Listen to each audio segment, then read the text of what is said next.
¿Qué pasa YouTube? 6fthax here. Have for you guys today a Wi-Fi battle that I had against Quinn off of my Discord. Of course, if you guys do enjoy the video, make sure to hammer arm that like button down below and to answer the question of the day. Thank you guys for the good support on the live Wi-Fi battle that I uploaded yesterday. I will definitely try to get those out a little bit more. But no TBU until Saturday or Sunday because me and my opponent still have to play. So before this weekend is when TBU will be going up. But going into this battle, I'm using a team that I got off of the Smogon forums, which I'll leave a link to the thread down below. But it's a pretty cool team, and 6fthax absolutely destroys Quinn's team, which is really good. However, though, Latios is kind of a threat to my team as well, depending on the set. So I was kind of close to going straight for the Moonblast here turn 1, but ultimately I decided to go for the Skull because even if he stays in, he's not going to knock me out. He shouldn't risk staying in anyways, and then there's a chance I can burn whatever he potentially decides to switch in, as if I had gone for Hydro Pump, I would have O-code the Klefki, which is kind of crazy because 6fthax is absolutely insane, man. This thing has a base 126 special attack, and I'm running Modest with Specs. So anytime this comes in, there's a chance it may just get a kill. So he's going to bring in the Latios. I thought that maybe he was going to go for the Thunderbolts, which is why I switched directly into my Mew. Even if he had predicted me and gone for the Draco, I would have been able to live another one after the -2 if he wasn't Life Orb, which he's not Life Orb because he didn't take any Life Orb recoil there, as I will be able to do anything I want to do here. And I'm going to decide to go for the default because I really don't want spikes up on my side of the field. So luckily Klefki didn't end up doing anything in this matchup as he brought in the Hippowdon. I don't really know what this Hippowdon wants to do to me, although because my Hippowdon has Toxic, I'm thinking maybe his Hippowdon has Toxic as well. So predicting that or expecting him to just want to go for the Stealth Rocks, I'm going to switch directly into my Primarina. There was also the chance he was going to go for the Earthquake, which either way, my Primarina can chew. And because he misses the Toxic there, I'm not going to have to take any unnecessary residual damage, but I end up getting a bit of payback hacks for that later in the match, as I'm gonna go straight for the Scald. I thought about going for the Moonblast there, and in hindsight maybe I should have, because that way I would have been able to just annihilate this Keldeo, which unfortunately my only thing for Keldeo is my Primarina. So I'm gonna have to stay in here and take a potential Specs HP Electric so I can just go for the Scald and hopefully put him in range of where Sand will knock him out. But he actually ends up switching directly back into his Latios. Don't get a burn. I think that's my third Scald I've gone for, and I don't get a burn, which is fine, although that little residual damage on Latios would have been really good. It's not entirely too big of an issue, as I believe I end up making a switch out here because I don't want to take a possible Thunderbolt if he does have it. So I don't want to have to take that unnecessary damage just yet, and plus I can scout out for it by switching into my Scizor, but he makes a really good double switch into his Arcanine, knowing that I wouldn't go for the Scald again, and now I'm in a bit of a bad spot. So instead of going for the U-turn, I'm going to have to hard switch directly into my Hippowdon because I don't want to risk him being faster than me and just annihilating me with the Flare Blitz, as I will be able to chew this up. He gets the 10% burn chance, which actually, this is kind of a blessing in disguise because this now means his Hippowdon cannot Toxic my Hippowdon, which means as soon as I Toxic his Hippowdon, my Hippowdon will beat his 1v1 because Toxic is going to be racking up every turn, as where Burn is only 6% every turn. So there's not really anything a Toxic Hippowdon is going to be able to do to a Burn Hippowdon if I'm able to Toxic the Hippowdon. So he's going to switch out here directly into his Hippowdon as I do try and get up my Stealth Rocks. I was thinking about going straight for the Toxic. The problem with that is that he just gets up rocks for free, and then we're kind of at a bit of a stalemate, or I have to double Toxic or spam Toxic until eventually he switches out. So I do believe I end up pulling a switch back out into my Primarina, thinking that he would just go for the Stealth Rocks or try to go for the Toxic again, as he actually pulls a double switch into his Latios, which this actually isn't that bad because I should be able to live any hit from a leftovers Latios. If he was Life Orb, then that might have been a little bit scary, but because he's leftovers, he's not going to be hitting as hard, and I'm pretty sure I can easily live a Psyshock, but he ends up going for the Energy Ball, which I was not expecting, which of course I'm able to chew because Primarina does have a massive like base 116 special defense if I'm not mistaken. So I'm going to be able to just absolutely annihilate that Latios, which is really great. However though, Keldeo now is looking like a huge problem. So he's gonna send in my boy, my mascot, the Haxorus here, and I unfortunately have to sack off my Primarina. I cannot let this Haxorus set up a Dragon Dance, because if it does, it could potentially just win the battle, especially because I don't have banded Scizor. I actually have a non-attack EV'd SD Mega, not Mega, but SD regular Scizor. So pretty positive that he's gonna want to switch out here. I'm going to go ahead and go for the U-turn, as he actually makes an aggressive switch directly into his Keldeo.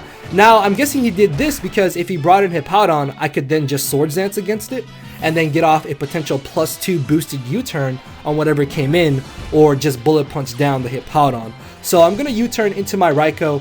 After running the calcs, I can live a Scarf, Sacred Sword, and Hydro Pump. So I'm just gonna stay in here, go straight for the Thunderbolt, because there's a chance that he's gonna predict me to over-predict, or expect him to be Scarfed and switch out.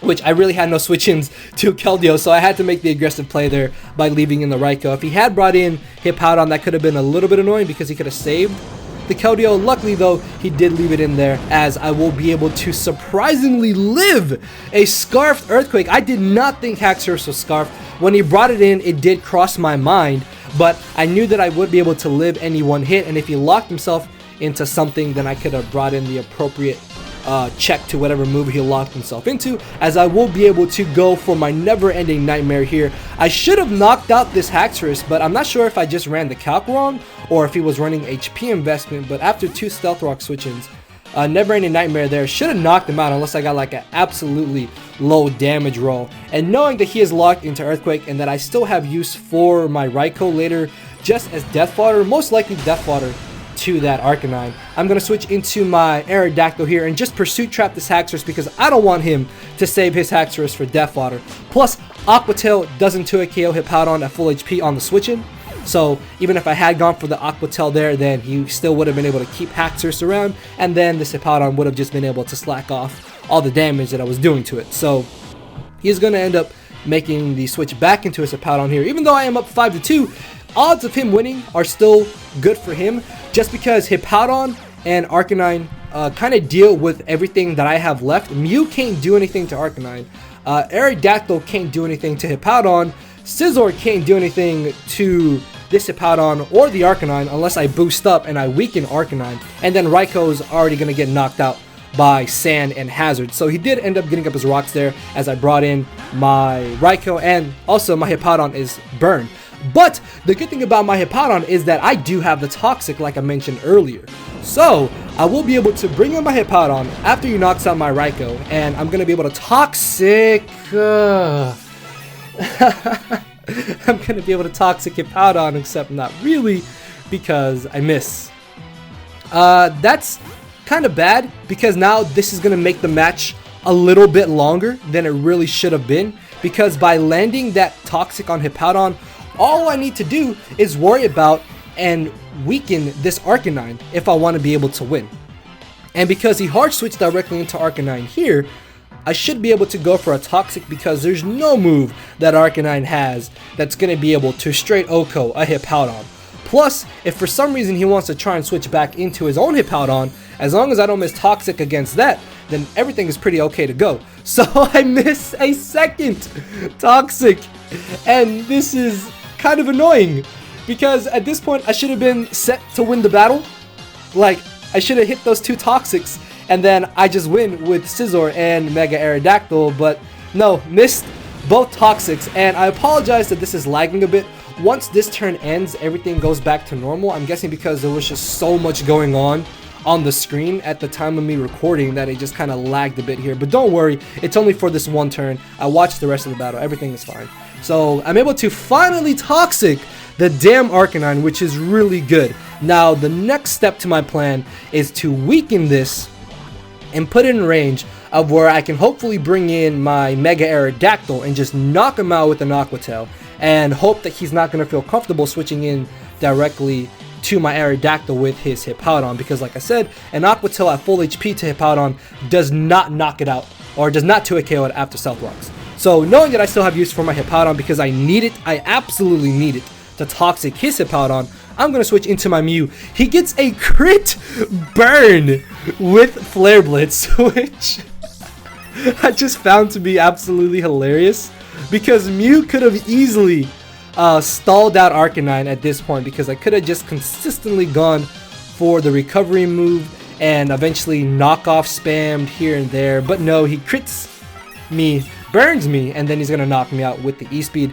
This is all okay though because as you can see, Arcanine is below 50%, which means once it switches out and switches back in, it's going to be at around 20-25%, so I should be able to safely bring in my Aerodactyl here and go for the Aqua Tail to knock him out. But no, he makes the switch into his Hippowdon, and because I did miss my first Toxic against it, then my Aqua Tail will now not be able to 2-hit KO him. Now, if he was Toxic, he would have been in a scenario where he has to go for the Toxic himself, or he has to spam Slack Off and hope I eventually miss Aqua Tail, which means every time he's going for Slack Off, Toxic damage is racking up. So there was a good chance that eventually I would have 2-hit KO'd him with this Aqua Tail if I had hit my Toxic earlier in the match. Unfortunately though, the match is going to be dragged out a little bit longer because as you can see, Aqua Tail, even if I get like 2 high damage rolls, I still don't think it's going to be able to knock out the Hippowdon, so I'm going to be forced to switch out here directly into my Scizor. But because I was not only able to Toxic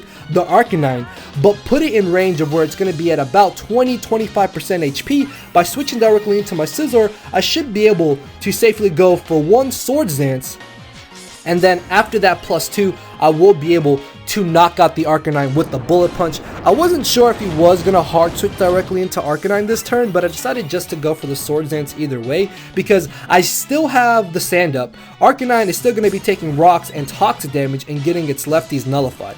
So I'm going to go for one more Swords Dance here because even if you wanted to switch into Arcanine this turn, at +3, I will definitely be able to knock him out with the Bullet Punch. So now I'm a +4, I still don't have any attack investment, so things aren't looking entirely too bad at this point in the match because I should be able to win, as I will be able to go for the Roost. He does end up switching into his Arcanine because he is below 25% HP. There is no reason for him to want to switch out here and save this Arcanine, and like I said, at +3, I will be able to definitely knock him out with the Bullet Punch at about 20% HP, which is going to be really good because now his last Pokemon is going to be the Hippowdon, which even if somehow he beats my Scizor 1v1, I still have Toxic on my Hippowdon, which as long as I don't miss every single Toxic and he crits me like 3 times in a row with Hippowdon, we should be good. So at +3, Bullet Punch does practically nothing to Hippowdon. Like, I know I'm a bulky Scizor, but still, I'm a Scizor. I'm a +3. Scizor has a really good physical attack stat and amazing ability in Technician. So I'm going to go for another Swords Dance, putting me up to +5 now, which means I should definitely be able to 2-hit KO him. And luckily he didn't want to go for the Slack Off there to kind of drag this battle out longer than it already is, because if I had just hit those Toxics earlier, like if I had just hit both of those Toxics against Hippowdon and Arcanine, this match probably would have been like 5, maybe even 10 turns shorter than it was at this point in the game. But it doesn't matter because now I will be able to finally finish off this Hippowdon, and that is going to be, I believe, the 2-0 or 3-0 victory in my favor. So good game to my boy Quinn. Guys, again, if you did enjoy the video, make sure to hammer arm that like button down below. Answer the question of the day. Check out the 2 videos on the end screen if you've not seen them already. And with all that being said, guys, I will see you tomorrow with hopefully the TBU upload. So later, everybody. Cause my brain and heart are both tied in the knot, and this hinders me from crying a lot. This causing me to show no emotion. But when I said I cared, I wasn't joking. But I guess it's too late for me to become broken. For now, I'm living with no more pain, tears, or hoping. I'm just coasting. Yeah, I said I'm coasting. No more pain, tears, and hoping. For real.